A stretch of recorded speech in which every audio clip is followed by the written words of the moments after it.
Seri 11 Bukek Xiansu. Suling Emas Naga Siluman. Cerita, Ho Ping Hu. Audiobook, novel silat. Bab 6. Tahan, seru Ahui sambil melintangkan pedangnya di depan dada. Keringatnya bercucuran membasahi seluruh tubuhnya, demikian pula dengan 3 orang temannya. Kam Hong berhenti bergerak dan pemuda sastrawan ini tidak kelihatan lelah sama sekali. Pernah apakah engkau dengan pendekar siluman kecil? Kam Hong tersenyum dan menggeleng kepala. Bukan apa-apa. Tapi setan cilik itu tadi hendak mengadumu dengan siluman kecil. Apakah engkau musuhnya? Perempuan kejam, jangan kau bicara sembarangan. Pendekar siluman kecil adalah seorang pendekar kenamaan yang budiman, mana mungkin aku memusuhinya. Sudahlah, kalian lekas pergi dan jangan mengganggu siapapun. Kalau tidak, mengingat bahwa engkau telah membunuh banyak orang dalam rombongan Piaosu itu, kalian harus dihukum. Paman Kam, bunuh saja mereka iblis-iblis betina itu. Xiao Goat berteriak lagi. 4 orang wanita itu menjadi marah dan serentak mereka menyerang lagi. Katakan siapa engkau baru kami mau sudah, teriak Ahui sambil menggerakkan pedang diikuti oleh 3 orang temannya. Pergilah. Tiba-tiba Kam Hong membentak dan nampak sinar kuning keemasan yang berkeredepan menyilaukan mata, disusul bunyi nyaring 4 kali dan 4 orang wanita itu terjengkang ke belakang, pedang mereka terlepas dan terjatuh ke atas salju. Mereka terbelalak memandang kepada pemuda sastrawan itu yang kini berdiri dengan gagahnya, tangan kiri masih memegang sebatang kipas yang dikembangkan, dan tangan kanan tahu-tahu telah memegang sebatang suling terbuat daripada emas yang berkilauan. Suling emas.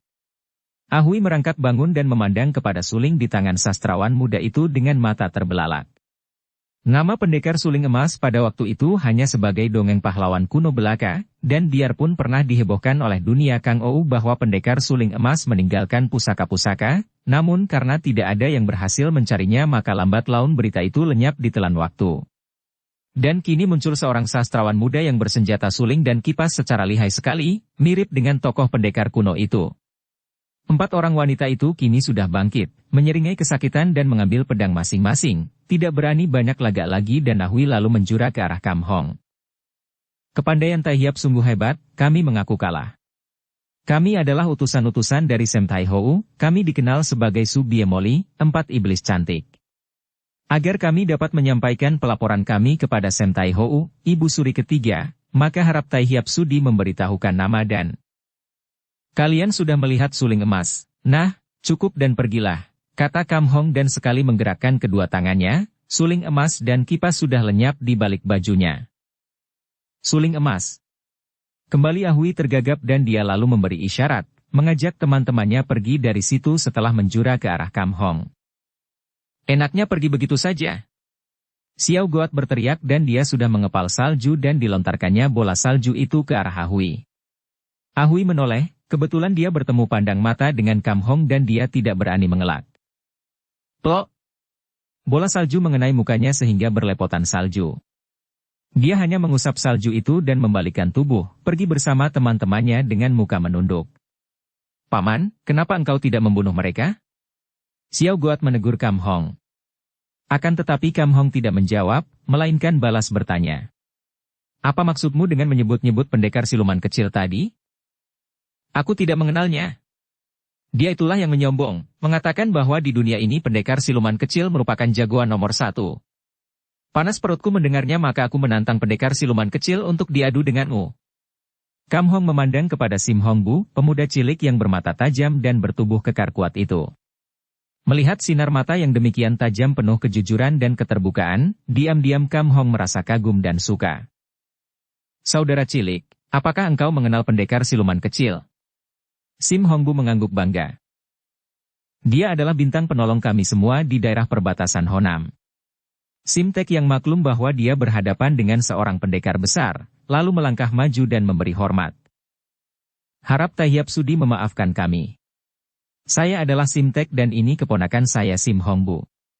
Kalau dia memuji-muji pendekar siluman kecil, bukan maksudnya untuk merendahkan Tai Hiap.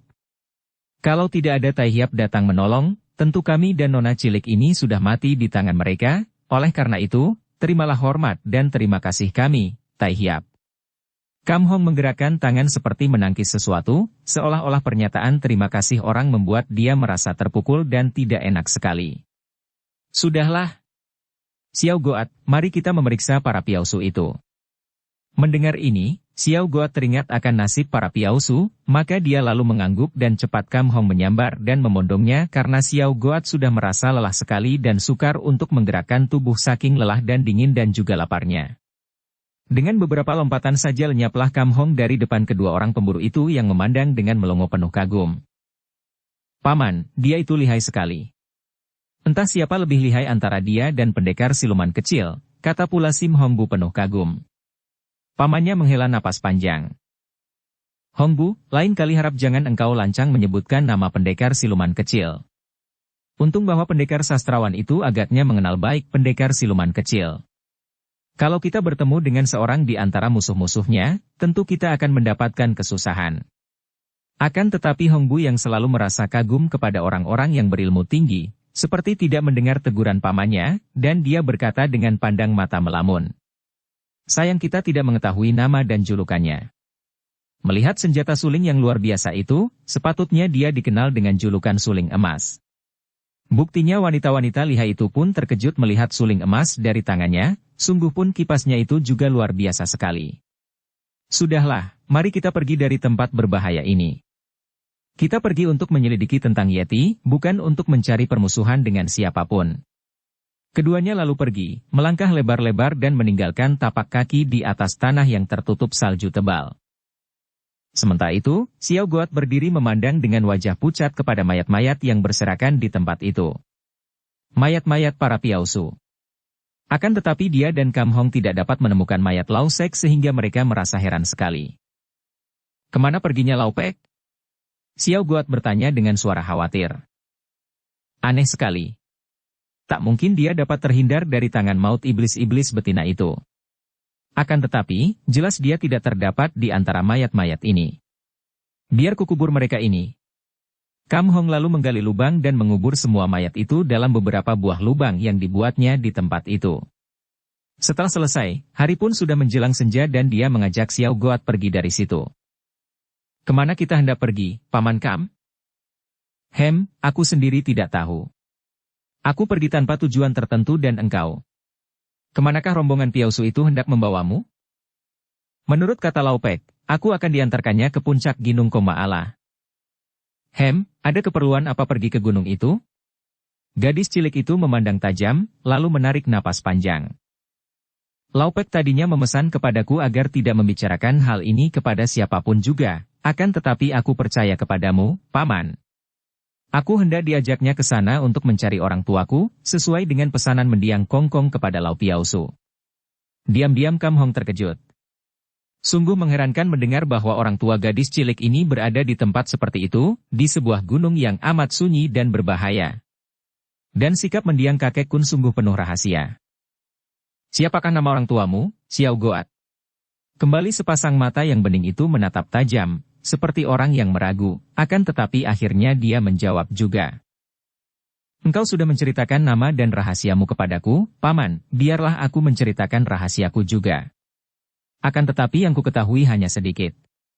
Agaknya Lau Piausu lebih tahu daripada aku karena dialah yang menerima pesanan terakhir dari mendiang kakekku. Semenjak aku dapat ingat, aku sudah hidup bersama Kongkong, aku tidak ingat lagi bagaimana rupanya ayah bundaku. Kongkong dan aku hidup di sebuah dusun kecil di pegunungan Kaolikungsan sebagai petani. Kongkong melatih ilmu baca tulis dan silat kepadaku. Pada suatu hari, datang dua orang kakek aneh yang kemudian berkelahi dengan Kongkong. Kongkong berhasil mengusir mereka, akan tetapi ternyata Kongkong menderita luka dalam yang hebat. Dengan tergesa-gesa Kongkong pada hari itu juga mengajakku pergi, katanya hendak mencari orang tuaku di Gunung Komaala di daerah Himalaya. Aku tahu bahwa dia masih menderita luka hebat dan akhirnya, gadis cilik itu berhenti, menunduk dan mengerutkan alisnya. Dua butir air mata berlinang turun, akan tetapi dia tidak terisak atau menangis sama sekali. Kam Hong juga mengerti, maka dia tidak mau bertanya lagi tentang kakek itu. Jangan khawatir, Xiao Goat. Karena engkau sekarang sebatang kara, juga aku melakukan perjalanan sendirian saja, biarlah aku yang menggantikan Lau Piausu mengantarmu sampai di Kongmaala mencari orang tuamu. Akan tetapi siapakah nama orang tuamu? Gadis cilik itu menggeleng kepala. Kongkong tidak memberitahukan kepadaku. Kalau aku mendesaknya, dia hanya bilang bahwa kalau aku sudah bertemu dengan mereka aku akan mengerti dan mendengar semua itu. Aku hanya tahu bahwa ayahku seorang Shibu. Gadis cilik itu memejamkan mata dan nampak berduka karena betapapun juga hatinya merasa perih bahwa dia tidak mengenal orang tuanya, baik nama lengkapnya maupun wajahnya. Kalau begitu engkau Shibu? Ya, namaku sebenarnya adalah Bu Cisian. Aku disebut Goat oleh Kongkong hanya untuk menggunakan nama sebutan palsu saja, kata Kongkong. Wajahku mengingatkan dia akan bulan purnama, maka aku disebutnya Goat, bulan. Kongkongmu sungguh seorang yang amat aneh, dan engkau. Memang wajahmu seperti bulan purnama. Akan tetapi kakekmu menyebut dirinya kakek Kun, siapakah namanya yang lengkap? Namanya. Biarlah kulanggar pantangannya karena dia sudah meninggal adalah Bu Tai Kun. Kau maksudkan Kyubue Sin Eng, Garuda Sakti ekor 9, Bu Tai Kun. Kam Hong bertanya dengan kaget karena dia pernah mendengar nama besar ini yang pernah menggemparkan dunia selatan. Kau mengenal kakekku? Xiao Goat atau lebih tepat mulai sekarang kita sebut nama aslinya saja, Cisian, berseru girang dan bangga. Hanya mengenal nama julukannya saja, pantas dia lihai. Ayahku lebih lihai. Begitu kata mendiang Kongkong. Biarpun dia tidak memberitahukan kepadaku, akan tetapi melihat betapa Kongkong terluka oleh dua orang kakek aneh itu lalu mengajakku mencari ayah ibu, tentu agaknya Kongkong hendak minta orang tuaku turun tangan menghajar dua orang kakek aneh itu. Kam Hong teringat bahwa kakek itu pernah mengatakan kepadanya bahwa dia hendak pergi mencari musuhnya. Dia tidak dapat menduga siapa gerangan ayah dari anak ini, dan karena Cisian sendiri pun tidak tahu, maka dia bertanya apakah Cisian mengenal nama dua orang kakek aneh yang melukai Kongkongnya. Namanya? Aku tidak diberitahu oleh Kongkong, akan tetapi ketika Kongkong bertengkar dengan mereka, ku dengar Kongkong menyebut mereka itu Sam Okai dan Ngo Okai. Bukan main kagetnya hati Kam Hong mendengar ini. Tentu saja dia tahu siapa itu Sam Okai dan Ngo Okai, dua orang di antara Imkan Ngo Okai, si lima jahat dari akhirat, lima orang yang terkenal sebagai datuk-datuk kaum sesat yang amat tinggi ilmu kepandaiannya. Kini dia dapat menduga bahwa tentu dua orang kakek jahat itu sengaja melukai kakek gadis cilik ini dan setelah dia merasa yakin bahwa Kyubue Sin Eng telah menderita luka parah, mereka sengaja meninggalkannya agar kelak kakek itu pergi memanggil putra dan mantunya yang agaknya bersembunyi di pegunungan Himalaya itu. Dia mulai dapat mengerti. Karena dia sendiri sudah melihat tingkat kepandaian Kyubue Sin Eng dan agaknya kalau dibandingkan dengan Sam Okai dan Ngo Okai, apalagi kalau harus dikeroyok dua, betapapun lihainya, Bu Tai Kun masih belum dapat menandingi mereka. Kalau dua orang datuk sesat itu menghendaki, tentu mereka dapat membunuhnya, tidak perlu pergi seperti yang dikatakan oleh Cisian tadi, yaitu terusir oleh kakeknya biarpun kakeknya menderita luka parah. Memang sudah pasti ada rahasia terselubung di balik semua ini yang tidak diketahui oleh Cisian. Akan tetapi, mendengar bahwa keluarga anak ini dimusuhi oleh Sam Okai dan Ngo Okai saja sudah cukup bagi Kam Hong untuk berpihak kepadanya dan melindunginya. Baiklah, Xiao. Cisian. Setelah kita saling mengenal keadaan masing-masing, marilah engkau kuantar mencari orang tuamu, aku juga ingin mencari jejak isteriku, kalau-kalau dapat kutemukan di daerah ini. Sekarang malam hampir tiba, kita sebaiknya beristirahat dan makan. Engkau nampak lelah dan lapar. Cisian menurut saja dan mereka lalu menemukan sebuah guha di mana mereka melewatkan malam dan Cisian bersama Kam Hong makan roti kering yang mereka kumpulkan dari bekal para piausu yang banyak terdapat di tempat perkelahian itu dan yang mereka bawa sekadarnya untuk bekal. Sudah 3 hari 3 malam Kam Hong dan Cisian melakukan perjalanan yang amat sukar, menempuh bukit-bukit salju dan jurang-jurang yang amat curam. Malam itu mereka telah tiba di dekat Komaala, di lembah Arun yang luas. Mereka melewatkan malam di dataran tinggi dan malam demikian indahnya sehingga Kam Hong terpesona, meninggalkan guha di mana dia membuat api unggun, keluar dan duduk di dataran tinggi sambil meniup suling. Suara suling emas itu menembus kesunyian malam, melengking naik turun namun sama sekali tidak mengganggu keheningan. Bahkan sebaliknya, suara suling beralun naik turun itu bahkan membuat keheningan menjadi semakin syahdu, semakin terasa keheningan itu, semakin indah dan penuh rahasia. Setelah berhenti menyuling, Kam Hong menoleh. Dia sudah mendengar langkah kaki ringan dari Cisian. Gadis cilik ini sudah semakin akrab dengannya. Selama dalam perjalanan, Kam Hong merasakan benar kehadiran gadis cilik itu dan mengertilah dia mengapa kakek Bu Tai Kun menyebutnya bulan. Memang darah cilik seperti bulan purnama selain cantik jelita juga mendatangkan kegembiraan dalam hati siapapun karena dia lincah, gembira dan berseri-seri. Dukung channel Novel Silat dengan subscribe, follow, like, komen dan share. Paman Kam, suara sulingmu indah sekali. Cisian berkata sambil duduk di dekat Kam Hong, di atas rumput. Ah, hanya untuk iseng saja, Cisian, kata Kam Hong sederhana. Akan tetapi dia sendiri merasa heran mengapa pujian yang keluar dari mulut gadis cilik ini dapat membuat hatinya terasa begitu enak dan nyaman. Mainkan lagi, Paman. Cisian meminta dan gadis itu duduknya mendekat, bahkan bersandar ke bahu Kam Hong.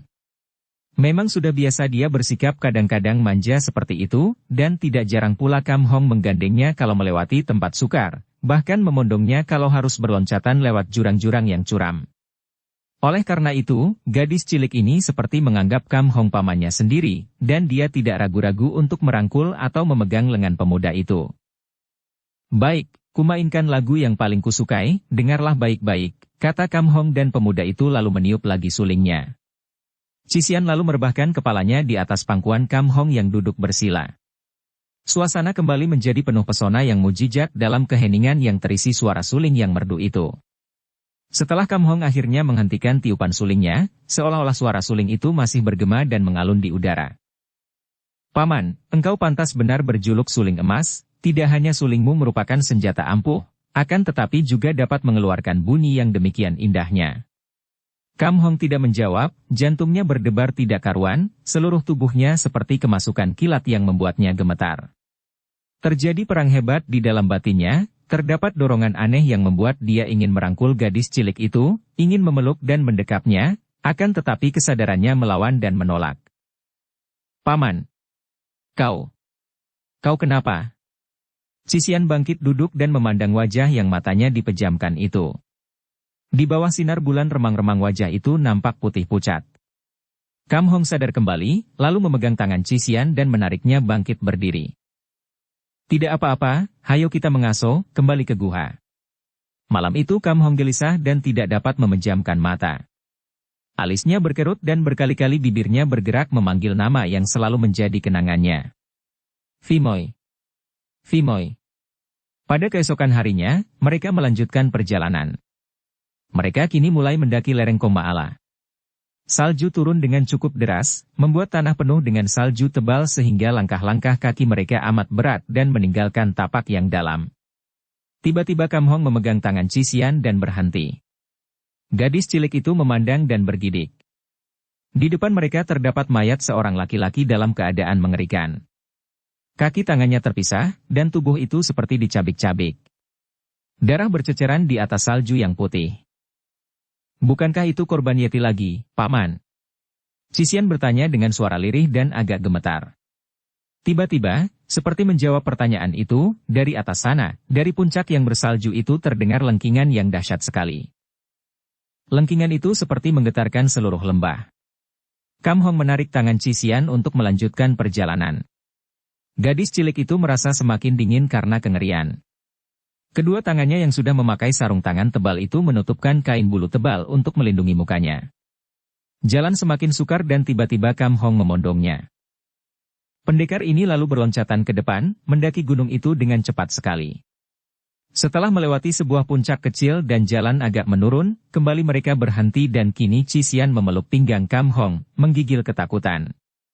Apa yang mereka lihat memang amat mengerikan. Dataran puncak yang putih bersih itu dibasahi oleh genangan darah merah yang berceceran dari belasan mayat-mayat yang sudah tidak karuan lagi macamnya. Bukan hanya bagian tubuh yang putus-putus dan robek-robek, juga usus-usus berhamburan keluar, seperti habis dikoyak-koyak. Kam Hong melihat di antara hujan salju itu sesosok bayangan berkelebatan di sebelah depan. Dia lalu menggandeng tangan Cisian dan melangkah maju terus dengan hati-hati. Angin semakin kencang dan salju beterbangan dan berhamburan memukul muka mereka, membuat mereka agak sukar bernapas. Tiba-tiba terdengar jeritan yang menyayat hati disertai geraman-geraman yang menggetarkan tanah yang mereka injak. Di sebelah depan nampak belasan orang berlari-lari turun dari puncak di depan. Belasan orang itu tentu orang-orang pandai. Hal ini dapat dilihat dari gerakan mereka yang lincah dan ringan. Akan tetapi ketika berpapasan dengan Kam Hong, jelas kelihatan mereka itu sedang dilanda ketakutan yang amat hebat. Mereka itu lari tunggang langgang dan agaknya kepanikan membuat mereka sama sekali tidak peduli atau mungkin juga tidak melihat kepada Kam Hong dan Cician. Ada di antara mereka yang luka-luka dan pakaian mereka itu merah oleh darah mereka. Kam Hong bersikap waspada. Dengan hati-hati dia menggandeng tangan Cician, terus melangkah maju di antara pohon-pohon yang sudah tidak berdaun lagi, yang sudah menjadi pohon putih karena tertutup salju. Tiba-tiba terdengar lengkingan dahsyat seperti tadi dan ada angin menyambar, salju berhamburan dan tahu-tahu di depan mereka telah berdiri seekor makhluk yang amat menakutkan. Cician menjerit dan gadis cilik yang biasanya tidak pernah mengenal takut itu sekali ini terhuyung ke belakang dan akhirnya dia menumbuk sebatang pohon. Setengah lumpuh dia memeluk pohon itu sambil menengok dan memandang kepada makhluk itu dengan muka pucat ketakutan. Namun Kam Hong menghadapi makhluk itu dengan sikap tenang dan penuh perhatian. Dia melihat bahwa makhluk itu tinggi besar, tingginya tentu 2 meter lebih, kedua lengan tangannya yang tertutup bulu itu besar-besar dan nampak amat kuatnya. Bulu-bulu yang menutupi tubuh itu pendek kasar, berwarna merah coklat kehitaman, dengan totol-totol putih di bagian dada. Rambut di kedua pundak paling tebal dan panjang. Mukanya tidak berambut seperti muka monyet atau muka beruang atau juga mirip muka manusia, hidungnya pesek, mulutnya lebar dengan gigi besar-besar. Kepalanya seperti kerucut agak meruncing ke atas. Kedua lengan yang amat kuat dan besar itu panjang sampai ke lutut. Dan makhluk ini tidak berekor. Anehnya, pada paha kanannya nampak sebatang pedang yang menancap dan menembus, pedang yang berkilauan. Makhluk itu juga memandang Kam Hong dengan sepasang matanya yang mencorong.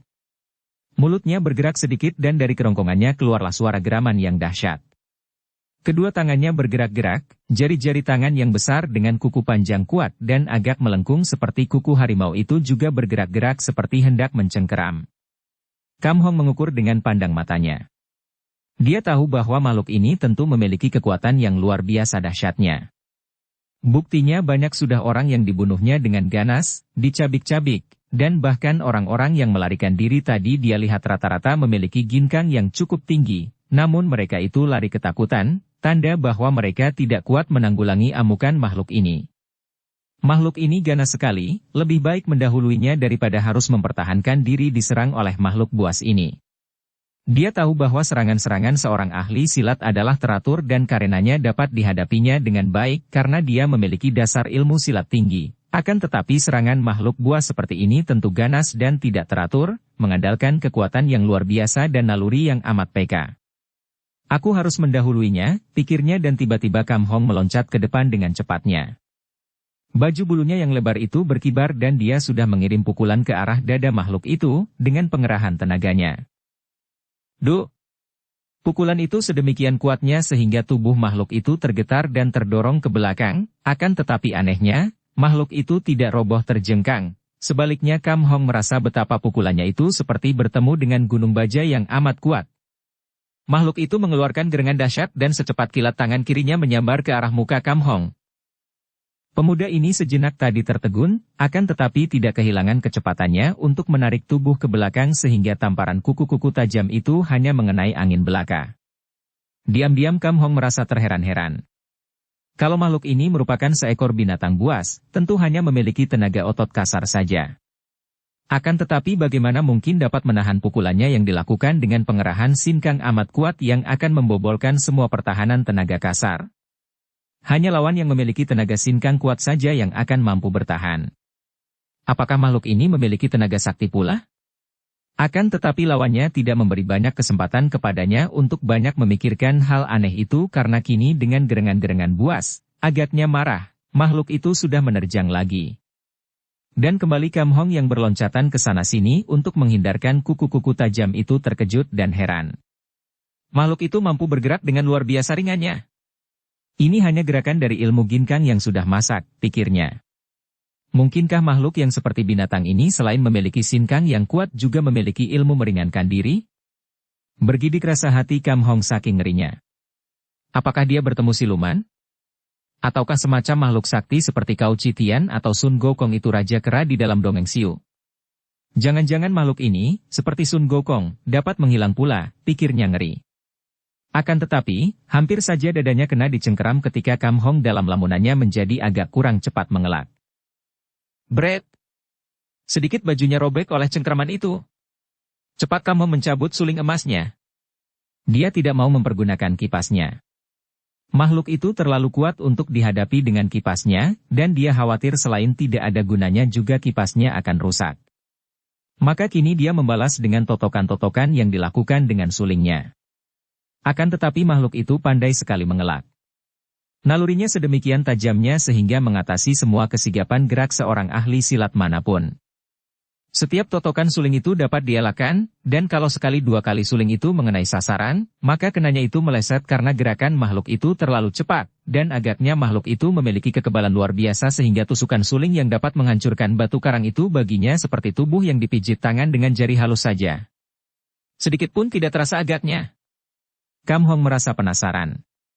Dikerahkan seluruh tenaganya, dan dia mengeluarkan gerakan-gerakan yang terhebat dari ilmu-ilmu simpanannya. Bahkan ilmu-ilmu yang diwarisinya dari nenek moyangnya, keluarga suling emas, dimainkannya untuk menundukkan makhluk ini. Akan tetapi, makhluk itu benar-benar selain kebal kulitnya, juga memiliki tenaga dahsyat dan kecepatan yang membingungkan pendekar ini. Kaki makhluk itu sudah tertancap pedang, namun gerakan-gerakannya masih secepat itu. Suling di tangan Kam Hong sampai mengeluarkan suara seperti ditiup saja ketika dia mainkan dengan cepatnya, dan makhluk itu agaknya menjadi semakin marah. Sing! Suling Kam Hong bergerak meluncur ke arah mata makhluk itu. Makhluk yang dinamakan Yeti itu menundukkan kepala sehingga meluncur di atas kepalanya. Wutut! Des! Tangan kiri Kam Hong dengan miring dan amat kerasnya memenggal ke arah leher. Akan tetapi tangan itu meleset dan mengenai pundak, dan makhluk itu hanya bergoyang sedikit saja. Bahkan tangan kanannya meraih ke depan dan ketika Kam Hong menangkisnya dengan suling, dia terjengkang karena dorongan tenaga yang amat kuat. Kakinya menginjak salju yang longsor dan jatuhlah pemuda itu terjengkang di atas salju. Sambil menggereng makhluk itu menubruk dengan seluruh bobot tubuhnya yang berat, kedua tangan dan kedua kakinya ditekuk mencengkeram, agaknya hendak langsung mencengkeram dan merobek-robek tubuh lawan itu. Akan tetapi Kam Hong sudah menggulingkan tubuhnya cepat sekali ke kiri dan sulingnya bergerak ke depan, menusuk mata. Makhluk itu luput menubruk, akan tetapi masih dapat menggunakan lengannya yang panjang menyampok suling. Kam Hong meloncat dengan cepat sekali sebelum makhluk itu sempat bangun dan sulingnya diayun sekuat tenaga. Tak! Suling itu menghantam kepala akan tetapi. Ternyata kepala itu pun terlindung kekebalan dan suling itu membalik seperti mengenai kepala baja, terpental dan Kam Hong merasakan telapak tangannya panas. Akan tetapi senjata suling emas itu adalah sebuah senjata pusaka yang ampuh, maka biarpun di luarnya tidak nampak bahwa pukulan itu mendatangkan akibat yang hebat bagi Yeti, namun ternyata makhluk itu terhuyung juga ke belakang. Hal ini agaknya membuat Yeti menjadi marah dan setelah dia dapat mengatur lagi keseimbangan tubuhnya, dia memandang Kam Hong dengan mata merah. Kemudian dari mulutnya terdengar teriakan yang menggetarkan jantung. Kemudian dia pun bergerak maju lebih cepat dan lebih dahsyat lagi daripada tadi. Kam Hong menjadi semakin repot. Bukan hanya kecepatan dan kekuatan makhluk itu yang membuatnya kewalahan, akan tetapi juga hujan salju yang mendatangkan rasa dingin dan menghalangi pandangan matanya dan juga pernapasannya. Akan tetapi sebaliknya, makhluk itu nampaknya sama sekali tidak terganggu oleh salju, bahkan makin deras salju turun, membuat dia agaknya menjadi semakin lincah. Terjangan dahsyat dari Yeti itu kini bukan merupakan cengkeraman seperti tadi akan tetapi merupakan hantaman dengan kedua tangannya yang besar dan lengan yang panjang itu menghantam seperti tongkat besar, menyambar dari kanan kiri. Bukan seperti gerakan silat akan tetapi karena didorong oleh tenaga yang amat besar maka berbahaya bukan main. Kam Hong meloncat ke belakang, akan tetapi Yeti menubruk lebih cepat lagi dan tangan kanannya menyambar dari sebelah kiri Kam Hong. Sedangkan tangan kiri makhluk itu mencengkeram ke arah perut. Kam Hong tidak sempat mengelak lagi, maka dia lalu menangkis dengan sulingnya ke arah tangan kiri yang mencengkeram, sedangkan hantaman tangan kanan Yeti itu ditangkisnya dengan lengan kirinya yang diangkat ke atas. Des! Du! Akibat dari adu tenaga ini, tubuh Yeti terhuyung kembali ke belakang akan tetapi tubuh Kam Hong terpental dan terguling-guling. Ini saja sudah menjadi bukti bahwa Kam Hong benar-benar kalah kuat dalam hal tenaga. Celakanya, pada saat itu, kembali kaki Kam Hong menginjak tumpukan salju yang lunak sehingga dia tergelincir dan bergulingan jatuh dari lereng salju. Yeti itu menggeram dan meloncat begitu saja dari atas untuk mengejar Kam Hong yang masih bergulingan. Melihat ini, Qixian menjerit penuh kengerian dan dia pun menjadi nekat, berlari dan meloncat turun pula untuk mengejar Kam Hong dan kalau perlu membela pemuda itu. Akan tetapi, karena tempat itu tinggi sekali, maka dia tidak dapat mengatur keseimbangan tubuhnya dan gadis cilik ini pun jatuh dan terguling-guling di sepanjang lereng salju, seperti Kam Hong. Yeti itu telah tiba lebih dulu dan cepat sekali dia menubruk dan tahu-tahu dia telah menggunakan kedua tangannya yang kuat untuk memegang kedua lengan Kam Hong. Pendekar ini merasa betapa pergelangan tangannya seperti dijepit oleh baja-baja yang amat kuat, dan betapapun dia berusaha untuk melepaskan diri, namun sia-sia belaka. Sulingnya terlepas dan dia sudah hampir putus harapan. Dengan tenaganya yang dahsyat tentu Yeti itu akan mencabik-cabik tubuhnya pula.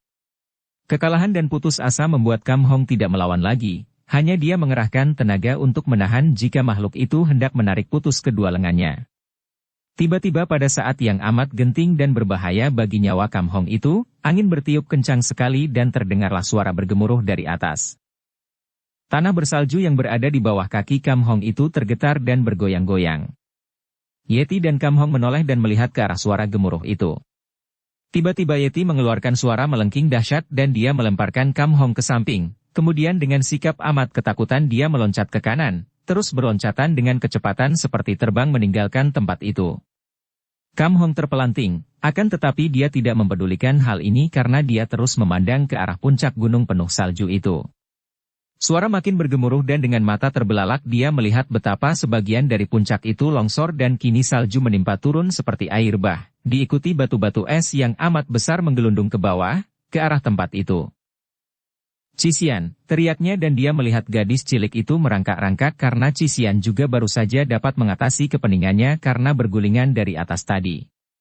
Dengan jantung berdebar tegang dan tubuh agak gemetar karena cemas Kam Hong meloncat, menghampiri Qixian, menyambar tubuh gadis cilik itu, dipondongnya dan dia pun cepat meloncat ke kanan karena untuk lari sudah kekurangan waktu. Kedua kakinya berhasil mencapai lereng bukit, akan tetapi ketika kedua kakinya menginjak salju, yang diinjaknya runtuh ke bawah dan ternyata bukit itu pun ikut bergerak longsor terbawa dari atas. Kam Hong tak dapat menguasai dirinya. Dengan Qixian masih di pondongnya dia melayang turun bersama salju dan potongan-potongan es, merasa tubuhnya terpukul dari sana-sini, dan dia masih mencoba untuk melindungi Qixian yang menjerit-jerit ketakutan itu dengan kedua lengan dan badannya. Mereka terbanting dan Kam Hong tidak ingat apa-apa lagi.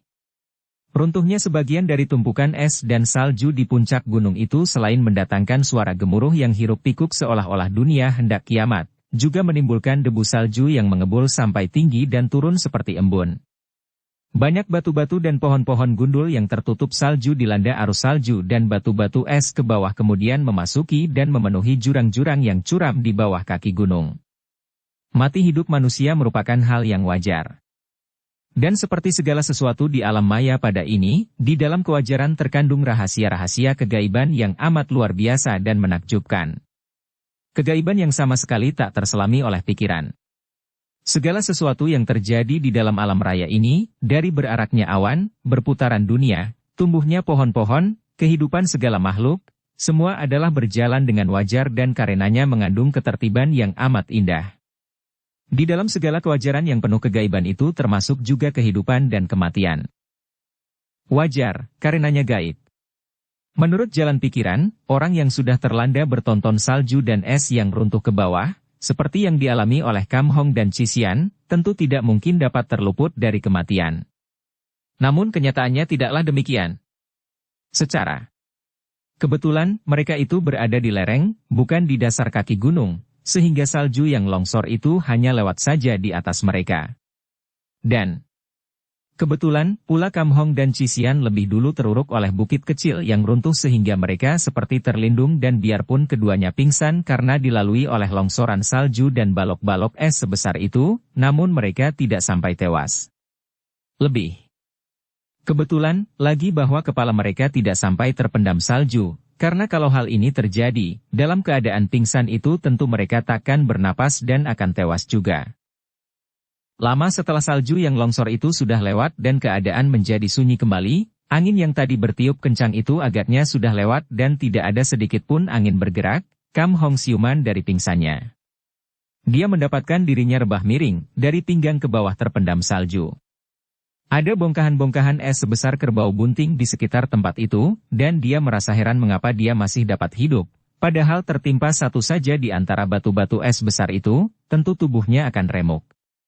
Kepalanya masih pening dan ketika dia membuka matanya, dia melihat sekelilingnya seperti berputaran. Akan tetapi dia dapat melihat Cisian menggeletak di dekatnya, telentang dan juga dalam keadaan pingsan. Muka yang manis itu kelihatan pucat. Matanya terpejam dan kulit di antara kedua alisnya masih berkerut tanda bahwa darah itu mengalami ketakutan hebat. Kam Hong melihat pakaiannya koyak-koyak dan tubuhnya luka-luka ringan, akan tetapi yang jelas, dia masih hidup. Hawanya dingin sekali. Mereka berdua terbujur di antara batu-batu es yang bening dan berkilauan amat aneh dan indahnya, memantulkan cahaya matahari tertutup halimun. Kalau dia membayangkan betapa dia telah hampir dikoyak-koyak Yeti, kemudian dijatuhi puncak yang longsor seperti itu dan kini masih hidup, juga Cisian masih hidup, sungguh hampir tak dapat dia mempercayainya. Sejenak seluruh perasaannya membubung ke atas atau kemana saja di mana Tuhan berada dan batinnya membisikkan puji syukur yang mendalam. Kemudian ia membuka matanya dan menoleh ke arah Cisian. Timbul kekhawatirannya. Jangan-jangan anak itu telah mati. Pikiran ini mendatangkan tenaga di tubuhnya yang terasa lemah dan dia menarik kedua kakinya dari urukan salju. Akan tetapi ketika dia bangkit, dia berteriak kesakitan dan terduduk kembali, tangannya memegangi paha kirinya. Dia memandang dan melihat celana kirinya robek, penuh darah. Ternyata kaki kirinya, di dekat pergelangan, telah patah tulangnya. Agaknya teriakan kesakitan dari Kam Hong tadi membantu Cisian memperoleh kembali kesadarannya. Gadis cilik ini membuka mata dan dia mengeluh kagum melihat betapa dunia di sekelilingnya sedemikian indahnya. Seperti dalam mimpi. Dia terpesona dan terheran-heran, mengucek kedua matanya dengan punggung tangannya di mana sarung tangannya robek. Pandang matanya silau oleh kilatan balok-balok es di sekitar tempat itu. Sudah matikah aku? Ini ke alam baka? Demikian hatinya berbisik karena dia teringat akan dongeng tentang alam baka. Memang melihat sekitarnya dikelilingi benda-benda yang berkilauan itu dia merasa seperti berada di alam lain. Akan tetapi suara keluhan membuat dia menengok dan barulah dia sadar ketika dia melihat Kam Hong duduk sambil memegangi kaki kirinya, wajahnya menyeringai kesakitan. Dia merangkak bangkit dan ternyata gadis cilik ini tidak terluka apa-apa, kecuali pakaiannya yang robek di sana-sini dan kulit tubuhnya ada yang lecet-lecet sedikit. Dia terhuyung menghampiri Kam Hong dan tiba-tiba dia menjerit, mukanya menjadi pucat sekali, matanya terbelalak lebar. Kam Hong terkejut, sedetik lupa akan rasa nyeri di kakinya. Ada apakah, Cisian? Tanyanya khawatir. Gadis cilik itu tidak menjawab, mulutnya bergerak-gerak tanpa dapat mengeluarkan suara, hanya telunjuk kanannya yang menuding, telunjuk yang menggigil. Kam Hong menoleh ke arah kirinya dan baru sekarang dia memandang ke kiri karena tadi Cisian berada di sebelah kanannya sehingga semua perhatiannya tertuju ke sebelah kanannya. Ketika dia menoleh dan melihat apa yang ditunjuk oleh gadis cilik itu, hampir saja dia pun menjerit seperti Cisian. Matanya terbelalak dan mulutnya ternganga. Tak jauh di sebelah kirinya, agak ke belakangnya di mana terdapat sebuah batu es, sebongkah balok es yang besarnya seperti gajah. Ternyata di sebelah dalam bongkahan batu es yang amat bening ini terdapat sesosok tubuh manusia yang masih utuh, lengkap dengan pakaiannya, nampaknya seperti sedang tidur saja di dalam bongkahan es itu, terbungkus es bening yang seolah-olah menjadi petinya. Jangan takut, dia hanya sepotong jenazah, kata Kam Hong, namun biar mulutnya menghibur seperti itu, suaranya sendiri gemetar, setengah karena rasa nyeri di kakinya, setengah lagi karena memang dia sendiri merasa seram. Cisian menghampiri peti es itu.